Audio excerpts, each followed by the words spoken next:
दिनै जों Assam higher secondary education काउन्सिलनि सिलेबासनि सायाव डिसकास खालामगोन मानो होनब्ला जों जेखिजाया साबजेक्ट बा कोर्स फरायनायनि सिगाङाव जों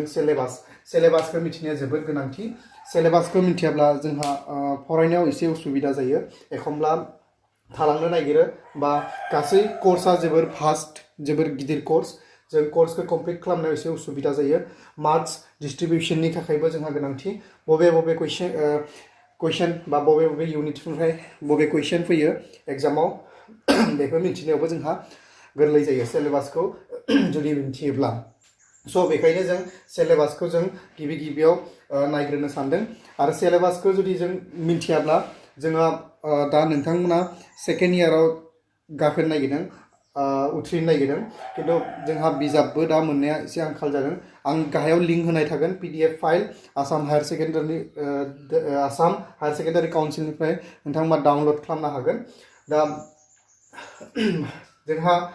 फैदों सेकेन्ड इयारनि इक'नमिक्स जोंहा सेकेन्ड इयारनि इक'नमिक्सआव जों मोननै बिजाब थागोन मोननै बाहागोआव राननो हायो बेखौ माइक्र' इक'नमिक्स आरो मेक्र' इक'नमिक्स बे मोननै बाहागो राननानैहाय आसाम हायर सेकेन्डारि काउन्सिला सिलेबासखौ बानायदों आरो बेबायदिनो जोंहा फुल मार्क्स थायो 100 फुल मार्क्स थायो बिनिनो जोंहा 50-50यै 50-50यै माइक्र' इक'नमिक्सनिफ्राय आरो मेक्र' इक'नमिक्सनिफ्राय 50-50यै फैगोन आरो बेयाव जोंहा माखासे थागोन डायग्राम इक'नमिक्स होनोब्ला डायग्रामा मोस्ट इम्पर्टेन्ट गोनांथार बे डायग्रामा थाखाथारो इक'नमिक्सआव जोबजासिम मोनगोन नोंथांमोना बेखौ मास्टार डिग्री खालामनाय PhD खालामनायसिम डायग्रामा थागोन जोंहा डायग्रामनि एसे बाहागो जोंहा गासैबो थियरिटिकेल जेब्ला एक्सप्लेनेशन खालामगोन बेवहाय जों डायग्रामनिबो गोनांथि जागोन आरो लोगोसे जोंहा मेथ्स सेकेन्ड इयाराव बारा गिनांगौनि बाथ्रा गैया फार्स्ट इयारनि बायदि स्टेटिस्टिक्स इसेबां होआखै मेथ्स इसेल' होनाय दं सिम्पल मेथ्स माखासे दं जोंहा डिमान्डआव थागोन बाजेटआव थागोन आं फार्स्ट जिथुनिखि भिडिअ बानायदोंमोन पार्ट 1 भिडिअआवहाय जोंहा मेथ्स बाजेटनि मेथ्सखौ एसे होनाय जादोंमोन आं दा सिलेबासनि नेक्स्ट भिडिअफोरखौ आं सिलेबासनि थ्रुयै खालामगोन सिलेबासनि बायदियै खारगोन गासैखौबो भिडिअखौ उनाव आं सिलेबास बायदियै बानायगोन ओमफ्राय थियरिटिकेल एक्सप्लेनेशन थागोन डायग्राम आरो मेथ्स बिदि एसे थागोन थ' बेखिनिया जाबाय जोंनि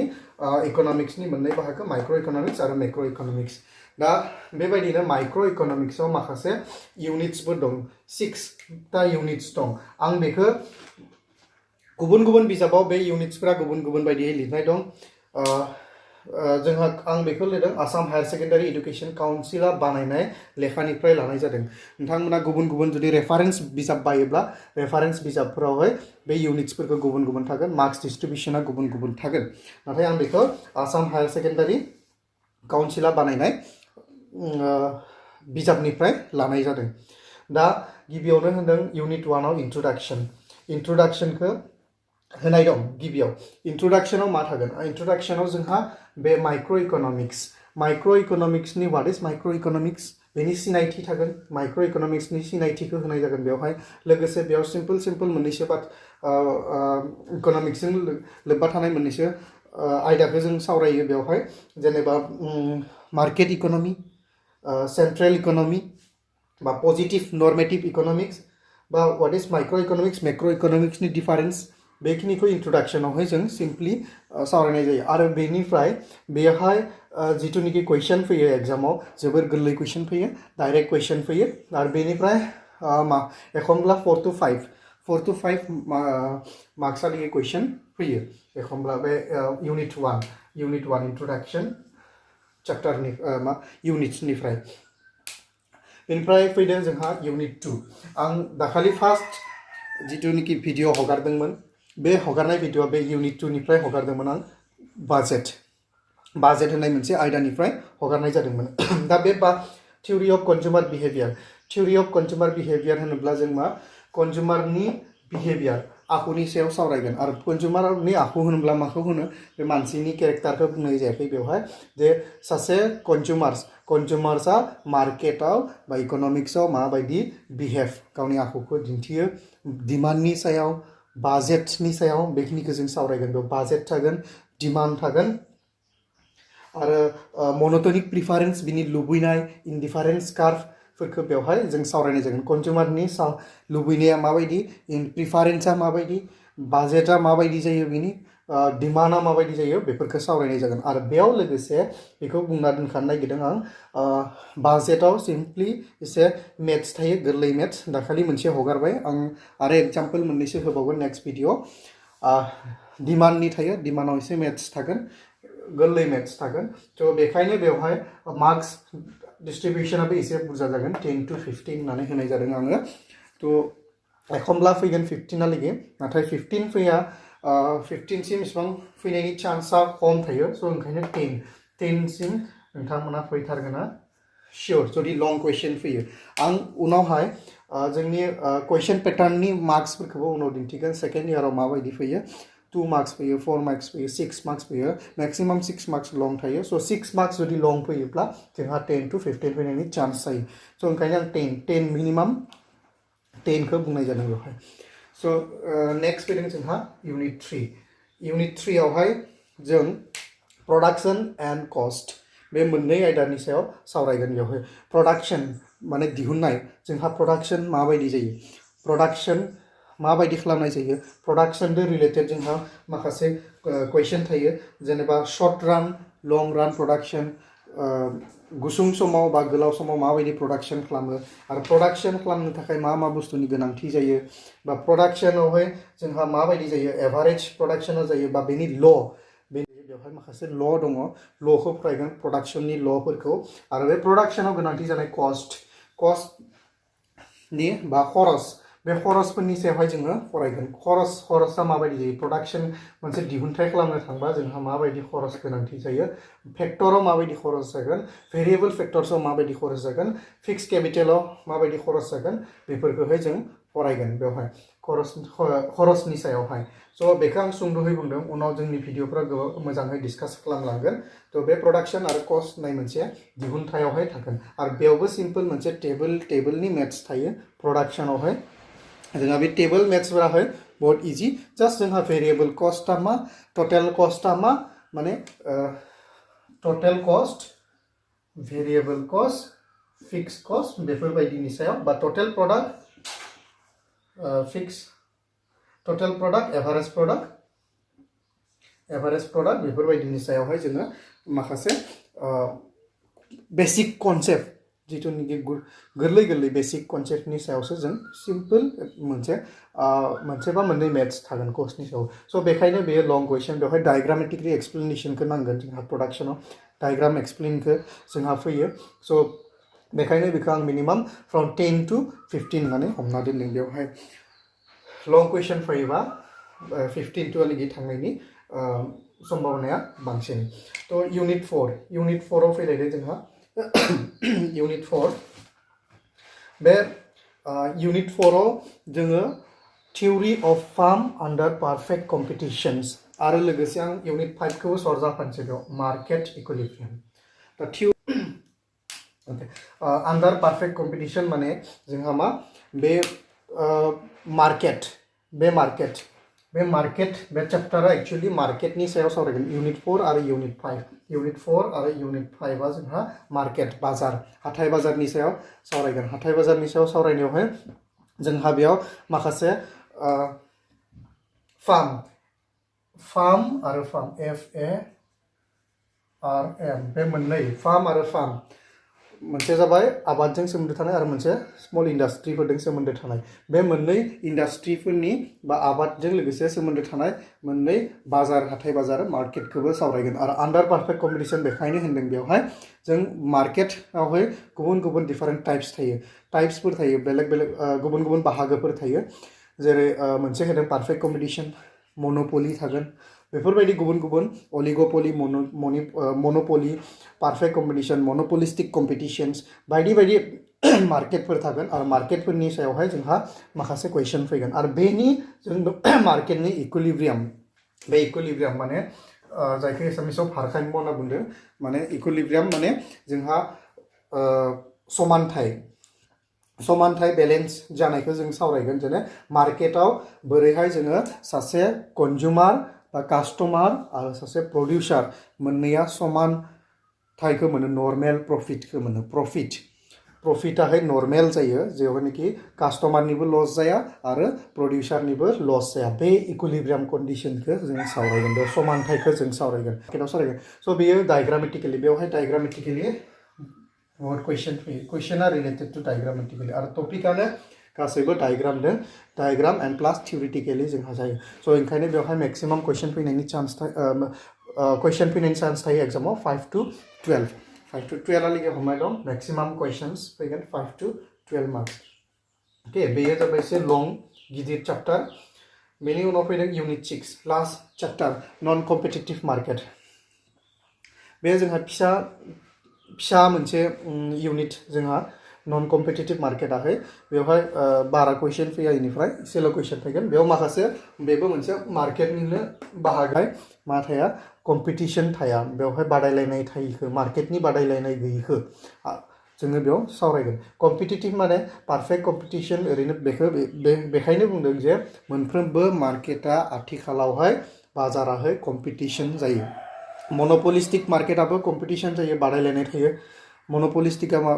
आथिखालनि गासैबो बाजारा मनोपलिस्टिक कम्पिटिशन बादायलायनाय बाजार मानो होनबा बेवहाय गुबुन डिफरेंट टाइपनि जों मा मोनो